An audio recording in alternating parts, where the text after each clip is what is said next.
Hey, it's MJ from the Coaches Panel. I hope you're well and welcome back to another one of our player reviews. I look through every single player that moved clubs in the off-season, and from a fantasy perspective, we tell you what it means for SuperCoach, Dream Team and AFL Fantasy, and from a football sense, we look at what it means from the club they've left and the club they've landed at, and the players around them to see how it all might shake out for us in the fantasy community. Talking about Paddy Dow on this episode, the new Saint and the former Blue. What does it mean for Carlton fans? I think in a net result, based on what they've done this offseason, they're going to feel pretty happy about it. Paddy Dow, while someone more than a handful of years ago now, they spent a really high bit of draft capital to land on, and for a variety of different reasons. Some you could probably say was in Paddy's areas to be able to work on, others were not. And he never really lived up to that top 5 potential based on where he was selected on draft day.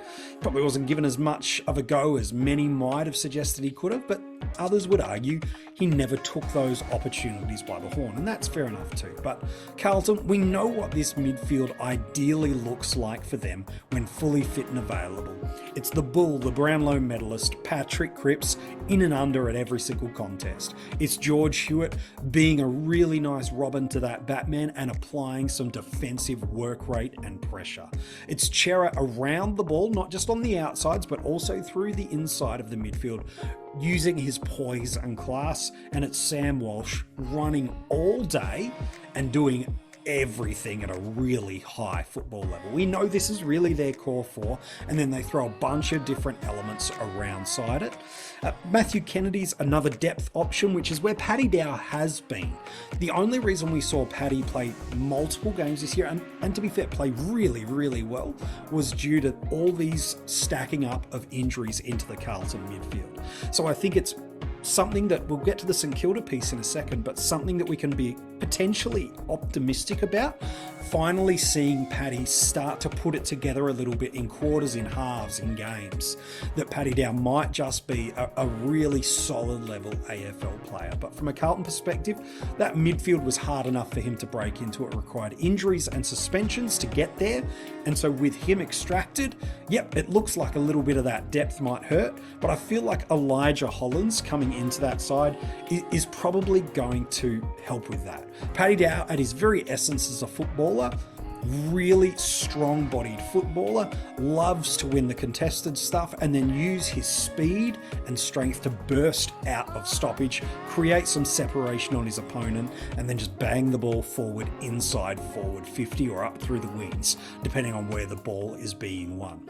So Elijah Hollands can do that. He probably offers them a little bit more forward of the ball too with his skills. Paddy's not the tidiest of ball users, but certainly good clearance winner, good turn of pace, and nice bit of strength from the contest. So in a net result, I feel like Carlton should be pretty happy with where they are. Let's talk about from a St Kilda perspective. Well, one, they gave up absolute chips to get him. So everything is upside from here, but they'll be optimistic. And it's not just a Steven Silvani. I drafted him, I rate the kid as a junior, and that's why he's going after him. Although you can sure build that argument now with Sauce at St Kilda.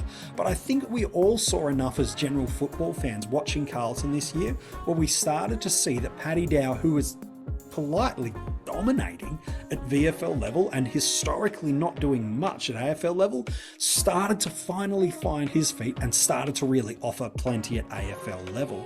Again, at St Kilda, it's an interesting midfield mix, which we'll unpack in a moment, but he probably has been given the assurance from the club there's a best 22 spot that's yours to lose, rather than when he was at Carlton, which is there's a best 22 spot available for you if 1, 2 or 3 variables go your way.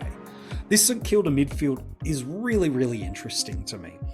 Jack Steele had moments this year, but didn't really live up to the hype of what we know he can be as a footballer. But he's a really brilliant contested football winner, a really nice defensive-minded player too, like one of the most elite tacklers going around in the game, and has got some really good endurance to cover the ground. Brad Crouch, probably a level down on all of those elements to Jack, probably ups Jack in terms of how much of a ball magnet he is, and then Seb Ross is another. getting towards the end of his career, but a real absolute work rate and a goer.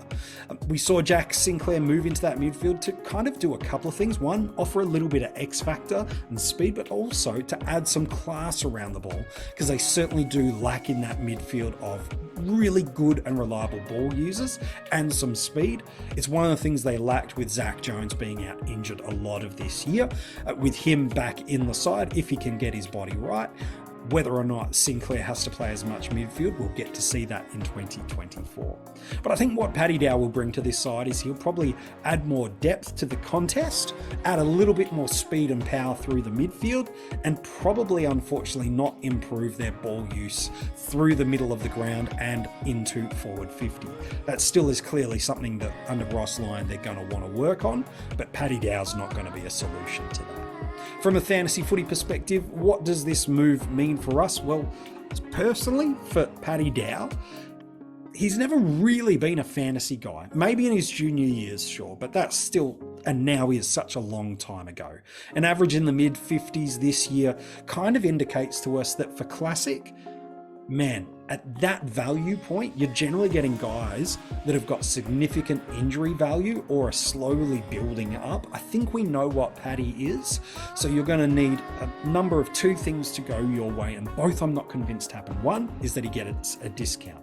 It's not happening. He didn't miss enough footy, not through injury anyway.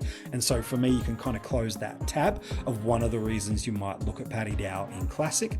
The second is you can forecast a world where he goes 90 plus. Again, mid-50s average of where he is.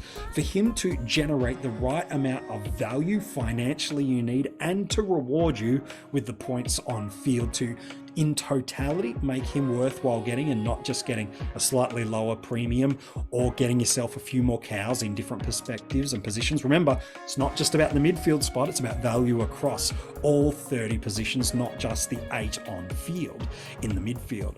You've got to see him going 90.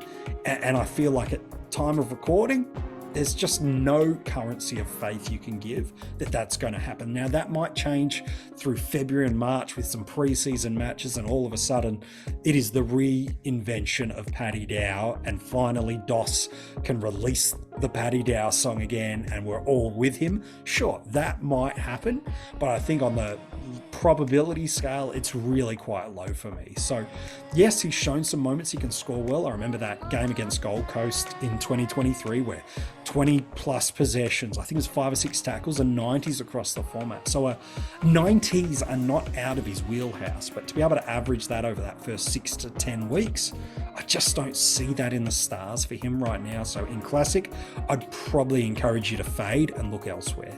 Draft, it's a little different. Draft advice is always caveated around two primary things. One, how many teams are in the league? And two, how much depth of squad is there? If you're only drafting 3 or 4 midfielders, then Dow is ever going to be someone you consider. But if you're drafting 7 on-field midfielders, let alone bench and coverage, well, now you're at that point where you might be picking 30 in your draft side. And those last 2 or 3 spots, if not 4 or 5, generally speaking, are thrown back into the player pool, statistically, normally anyway, and you just go and grab guys off the waiver wire that have started a little bit better or shown something in preseason games. So I think for me, Paddy Dow as a late flyer in one of those last few picks could just be worth it in the midfield, because I probably could see an average in and around the high 60s to high 70s, that sort of 10-point range, within the realms of possibility. And if the fixture is kind early on, if you can get a few nice scores, then yeah, maybe this is a guy that will provide some early value for you, maybe even someone you could flip and package up in a trade at some point in the year. So I think in a late selection in a draft league, again, depending on the caveats of coaches and on-field participants required, Paddy Dow might just be worth a late round selection. But do you agree or disagree with my take on Paddy Dow and what it means for him and for us in the fantasy footy community? You can have your say in the comments section below.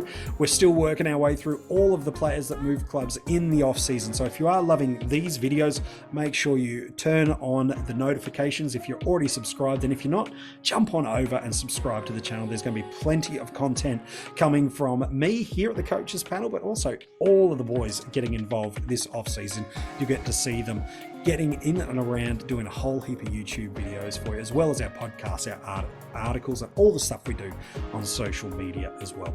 Thanks for watching. I can't wait to be back talking with you about another player that's moved clubs this off season.